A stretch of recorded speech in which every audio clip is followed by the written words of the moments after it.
ರಾಜ್ಯಪಾಲರು ವರ್ಸಸ್ ರಾಜ್ಯ ಸರ್ಕಾರ, ರಾಜ್ಯ ವರ್ಸಸ್ ಕೇಂದ್ರ ಸರ್ಕಾರ ಆಯಿತು. ಈಗ ಕೇಂದ್ರ ಸಚಿವರು ವರ್ಸಸ್ ಐಪಿಎಸ್ ಅಧಿಕಾರಿಗಳ ನಡುವಿನ ಜಟಾಪಟಿ, ಮಾತಿನ ಮಲ್ಲಯುದ್ಧ ಶುರುವಾಗಿರುವಂಥದ್ದು. ಐಪಿಎಸ್ ಅಧಿಕಾರಿ ವರ್ಸಸ್ ಕುಮಾರಸ್ವಾಮಿ ಅವರ ನಡುವೆ ಜಟಾಪಟಿ ಮುಂದುವರೆದಿದೆ. ಐಪಿಎಸ್ ಅಧಿಕಾರಿ ಭ್ರಷ್ಟ ಎಂದಿದ್ದ ಕೇಂದ್ರ ಸಚಿವ ಎಚ್.ಡಿ. ಕುಮಾರಸ್ವಾಮಿ ಅವರು ಎಚ್.ಡಿ. ಕುಮಾರಸ್ವಾಮಿ ಅವರ ಆರೋಪಕ್ಕೆ ಎಡಿಜಿಪಿ ಚಂದ್ರಶೇಖರ್ ತಿರುಗೇಟನ್ನು ಕೊಟ್ಟಿದ್ದಾರೆ. ನನ್ನ ಮೇಲೆ ಸುಳ್ಳು ಆರೋಪದ ಜೊತೆಗೆ ಬೆದರಿಕೆ ಹಾಕುವಂತಹ ಕೆಲಸ ಆಗಿದೆ. ಆರೋಪಿ ಎಚ್.ಡಿ. ಕುಮಾರಸ್ವಾಮಿ ಜಾಮೀನನ್ನ ಪಡೆದಿದ್ದಾರೆ. ಅವರು ಎಷ್ಟೇ ಉನ್ನತ ಸ್ಥಾನದಲ್ಲಿದ್ರು ಆತನೊಬ್ಬ ಆರೋಪಿ. ಎಸ್ಐಟಿಯ ಮುಖ್ಯಸ್ಥನಾಗಿ ನಾನು ಭಯವಿಲ್ಲದೆ ಕೆಲಸವನ್ನ ಮಾಡ್ತೇನೆ, ಪ್ರಕರಣದ ಸತ್ಯಾಸತ್ಯತೆಯನ್ನ ಹೊರಗೆ ತರ್ತೇನೆ ಅಂತ ಹೇಳಿ ಚಂದ್ರಶೇಖರ್ ಪತ್ರದ ಮೂಲಕ ಸವಾಲನ್ನ ಹಾಕಿದ್ದಾರೆ ಎಚ್.ಡಿ. ಕುಮಾರಸ್ವಾಮಿ ಅವರಿಗೆ. ಈ ಮೂಲಕ ಐಪಿಎಸ್ ಅಧಿಕಾರಿ ವರ್ಸಸ್ ಕೇಂದ್ರ ಸಚಿವರ ನಡುವಿನ ಈ ತಿಕ್ಕಾಟ, ಜಂಗಿ ಕುಸ್ತಿ, ಮಾತಿನ ಮಲ್ಲಯುದ್ಧ ಮತ್ತಷ್ಟು ತಾರಕಕ್ಕೇರುವ ಎಲ್ಲ ಸೂಚನೆಗಳು, ಲಕ್ಷಣಗಳು ಎದ್ದು ಕಾಣಿಸ್ತಾ ಇದೆ. ನಿನ್ನೆಯ ಪ್ರೆಸ್ ಮೀಟ್ನಲ್ಲಿ ಎಚ್.ಡಿ. ಕುಮಾರಸ್ವಾಮಿ ಅವರು ಚಂದ್ರಶೇಖರ್ಗೆ ಸಂಬಂಧಪಟ್ಟಂತಹ ಒಂದಿಷ್ಟು ವಿಚಾರಗಳನ್ನು ಪ್ರಸ್ತಾಪಿಸಿದ್ರು. ರಾಜಕಾಲುವೆ ಮೇಲೆ ಮನೆ ಕಟ್ಕೊಂಡಿರುವಂತಹ ವಿಚಾರ, ಜೊತೆಗೆ ಹಿಮಾಚಲ ಪ್ರದೇಶದಿಂದ ಅವರು ಕರ್ನಾಟಕದಲ್ಲಿಯೇ ಯಾಕೆ ಉಳ್ಕೊಂಡಿದ್ದಾರೆ ಅನ್ನುವಂತಹ ವಿಚಾರ, ಹಲವು ವಿಚಾರಗಳನ್ನು ಪ್ರಸ್ತಾಪಿಸಿ ರಾಜ್ಯ ಸರ್ಕಾರದಲ್ಲಿ ತಮ್ಮದೇ ಆದಂತಹ ಹಿಡಿತವನ್ನ ಇಟ್ಕೊಂಡಿದ್ದಾರೆ ಅನ್ನುವಂತಹ ವಿಚಾರವನ್ನ ಪ್ರಸ್ತಾಪಿಸಿದ್ರು. ಭ್ರಷ್ಟರು ಅನ್ನುವಂತಹ ಅರ್ಥದಲ್ಲಿ ಮಾತನಾಡಿದ್ರು. ಈಗ ಇದೇ ವಿಚಾರವನ್ನ ಇಟ್ಕೊಂಡು ಐಪಿಎಸ್ ಅಧಿಕಾರಿ ಚಂದ್ರಶೇಖರ್ ಅವರು ಎಚ್.ಡಿ. ಕುಮಾರಸ್ವಾಮಿ ಅವರಿಗೆ ತಿರುಗೇಟು ಕೊಡುವಂತಹ ಕೆಲಸವನ್ನ ಮಾಡಿದ್ದಾರೆ ಪತ್ರದ ಮೂಲಕ. ಐಪಿಎಸ್ ಅಧಿಕಾರಿ ಚಂದ್ರಶೇಖರ್ ಬರೆದಿರುವಂತಹ ಪತ್ರದ ಪ್ರತಿಯನ್ನ ನೀವು ಸ್ಕ್ರೀನ್ ಮೇಲೆ ಗಮನಿಸ್ತಾ ಇದ್ದೀರಿ. ಆರೋಪ ಬೆದರಿಕೆಗಳಿಗೆಲ್ಲ ನಾನು ಜಗ್ಗೋದಿಲ್ಲ ಅಂತ ಹೇಳ್ತಾ ಹೋಗ್ತಾರೆ.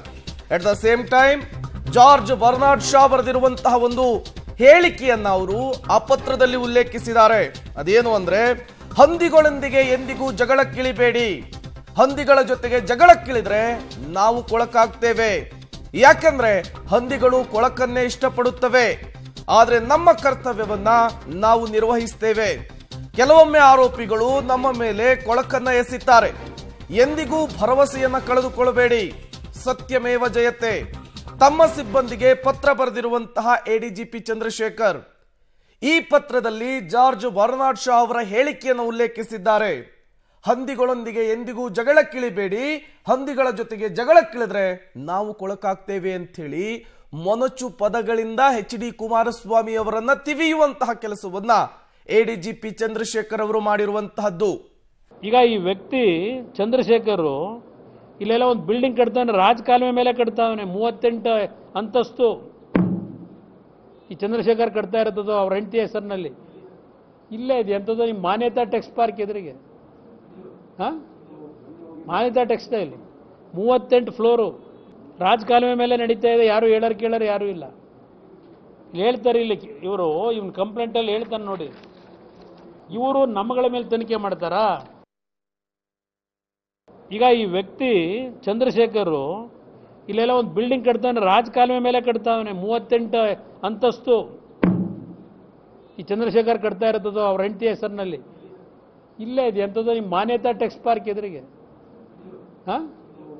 ಮಾನ್ಯತಾ ಟೆಕ್ಸ್ಟೈಲ್ 38 ಫ್ಲೋರು ರಾಜಕಾಲುವೆ ಮೇಲೆ ನಡೀತಾ ಇದೆ. ಯಾರು ಹೇಳೋರು ಕೇಳೋರು ಯಾರು ಇಲ್ಲ. ಹೇಳ್ತಾರೆ ಇಲ್ಲಿ ಇವರು, ಇವನ್ ಕಂಪ್ಲೇಂಟಲ್ಲಿ ಹೇಳ್ತಾನೆ ನೋಡಿ, ಇವರು ನಮ್ಮಗಳ ಮೇಲೆ ತನಿಖೆ ಮಾಡ್ತಾರಾ? ಇದೇ ವಿಚಾರಕ್ಕೆ ಸಂಬಂಧಪಟ್ಟಂತೆ ಮತ್ತಷ್ಟು ಡೀಟೇಲ್ಸ್ ಅನ್ನು ಕೊಡ್ತಾರೆ ನಮ್ಮ ಪ್ರತಿನಿಧಿ ಉಮೇಶ್, ನೇರ ಸಂಪರ್ಕದಲ್ಲಿ ಜಾಯಿನ್ ಆಗಿದ್ದಾರೆ. ಉಮೇಶ್, ನಿನ್ನೆ ವಿಶೇಷ ತನಿಖಾ ವಿಭಾಗದ ಎಡಿಜಿಪಿ ಚಂದ್ರಶೇಖರ್ ಅವರ ಮೇಲೆ ಎಚ್.ಡಿ. ಕುಮಾರಸ್ವಾಮಿ ಅವರು ಮುಗಿಬಿದ್ದಿದ್ರು. ಹಲವು ವಿಚಾರಗಳನ್ನ ಪ್ರಸ್ತಾಪಿಸಿ ಅವರನ್ನ ಕೆಣಕುವಂತಹ ಕೆಲಸವನ್ನ ಮಾಡಿದ್ರು. ಇವತ್ತು ಅಂದ್ರೆ ನಿನ್ನೆನೇ ಆ ಪತ್ರಕ್ಕೆ ಎಚ್.ಡಿ. ಕುಮಾರಸ್ವಾಮಿ ಅವರ ಆರೋಪಕ್ಕೆ ತಿರುಗೇಟು ಕೊಡುವಂತಹ ಕೆಲಸವನ್ನ ಪತ್ರದ ಮೂಲಕ ಮಾಡಿರುವಂತಹದ್ದು. ಅಂದ್ರೆ ಐಪಿಎಸ್ ಅಧಿಕಾರಿ ವರ್ಸಸ್ ಎಚ್.ಡಿ. ಕುಮಾರಸ್ವಾಮಿ ಅವರ ನಡುವಿನ ಈ ತಿಕ್ಕಾಟ, ಮಾತಿನ ಸಂಘರ್ಷ ಮತ್ತೆ ಮುಂದುವರಿಯುತ್ತೆ ಅನ್ನುವಂತಹ ಸೂಚನೆಗಳನ್ನ ಈ ಬೆಳವಣಿಗೆಗಳು ತೋರಿಸ್ತಾ ಇದೆಯಾ ಅಂತ? ಪ್ರೇಮ್, ಸದ್ಯದ ಪರಿಸ್ಥಿತಿ ನೋಡ್ತಾ ಇದ್ರೆ ಖಂಡಿತವಾಗ್ಲೂ ಕೂಡ ಈ ಮಾತಿನ ಸಮರ ಮತ್ತೊಂದು ಹಂತಕ್ಕೆ ಹೋಗೋದು ಸ್ಪಷ್ಟ ಅಂತ ಹೇಳಲಾಗ್ತಾ ಇರುವಂಥದ್ದು. ಮತ್ತೊಂದು ಕಡೆ ನಿನ್ನೇನು ಕೇಂದ್ರ ಸಚಿವರಾದಂಥ ಕುಮಾರಸ್ವಾಮಿ ಅವರು ಒಂದು ಪತ್ರಿಕಾಗೋಷ್ಠಿ ಮಾಡಿರ್ತಾರೆ. ಪತ್ರಿಕಾಗೋಷ್ಠಿಯಲ್ಲಿ ADGP ಚಂದ್ರಶೇಖರ್ ವಿರುದ್ಧ ಒಂದಷ್ಟು ಆರೋಪಗಳು ಮಾಡಿದ್ರು. ಅವರು ಭ್ರಷ್ಟ ಅಧಿಕಾರಿ ಅನ್ನೋ ರೀತಿ ಅವರು ಕೆಲವೊಂದು ಹೇಳಿಕೆಗಳನ್ನು ಕೂಡ ಕೊಟ್ಟಿದ್ರು. ಅದಾದ ನಂತರದಲ್ಲಿ ಸಂಜೆ ಹೊತ್ತಿಗೆ ADGP ಚಂದ್ರಶೇಖರ್ ತನ್ನ ಸಿಬ್ಬಂದಿಗೆ ಒಂದು ಪತ್ರ ಬರೀತಾರೆ. ಆ ಪತ್ರದಲ್ಲಿ ಮೊದಲಿಗೆ ಉಲ್ಲೇಖ ಮಾಡುವಂಥದ್ದು ಅಂದರೆ ಪ್ರಕರಣವೊಂದರ ಆರೋಪಿಯಾಗಿರುವಂಥ ಕುಮಾರಸ್ವಾಮಿ ಅವರು ನನಗೆ ಬೆದರಿಕೆ ಹಾಕುವಂಥ ಕೆಲಸ ಮಾಡಿದ್ದಾರೆ. ಆತನೊಬ್ಬ ಎಷ್ಟೇ ದೊಡ್ಡ ಸ್ಥಾನದಲ್ಲಿದ್ದರೂ ಕೂಡ ನನ್ನ ಪ್ರಕಾರ ಆತ ಓರ್ವ ಆರೋಪಿ, ಪ್ರಕರಣದ ಆರೋಪಿ ಅಷ್ಟೇ.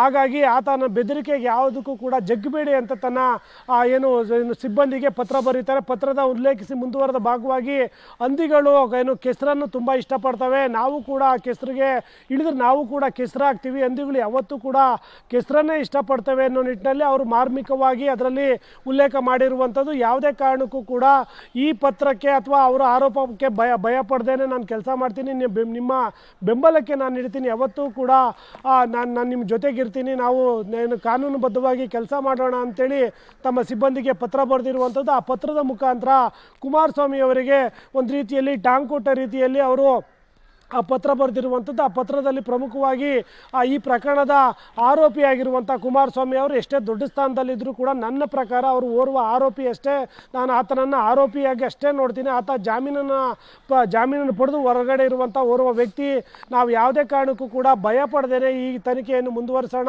ಈ ರೀತಿಯಾಗಿ ಆರೋಪಗಳು ಬರ್ತಾ ಇರ್ತವೆ. ಅಪರಾಧಿ ಅಥವಾ ಆರೋಪಿ ಯಾವತ್ತೂ ಕೂಡ ತನಿಖಾಧಿಕಾರಿಗಳ ಮೇಲೆ ಕೆಸರಿರುವಂಥ ಕೆಲಸ ಮಾಡ್ತಾನೆ ಇರ್ತಾರೆ. ಆದರೆ ನಾವು ಅದಕ್ಕೆಲ್ಲ ತಲೆ ಕೆಡಿಸ್ಕೊಂಡೇ ಕೆಲಸ ಮಾಡಬೇಕಾಗುತ್ತೆ. ಈ ನಿಟ್ಟಿನಲ್ಲಿ ಯಾವುದೇ ಅಧಿಕಾರಿ ಭಯ ಪಡುವಂಥ ಅವಶ್ಯಕತೆ ಇಲ್ಲ, ನಾನು ಅವರ ಬೆಂಬಲಕ್ಕೆ ಇರ್ತೀನಿ ಅಂತೇಳಿ ಅವರು ತನ್ನ ಸಿಬ್ಬಂದಿಗೆ ಪತ್ರ ಬರೆದಿರುವಂಥದ್ದು. ಪ್ರೇಮ್, ಥ್ಯಾಂಕ್ ಯು ಉಮೇಶ್ ತಮ್ಮೆಲ್ಲ ಮಾಹಿತಿಗಾಗಿ.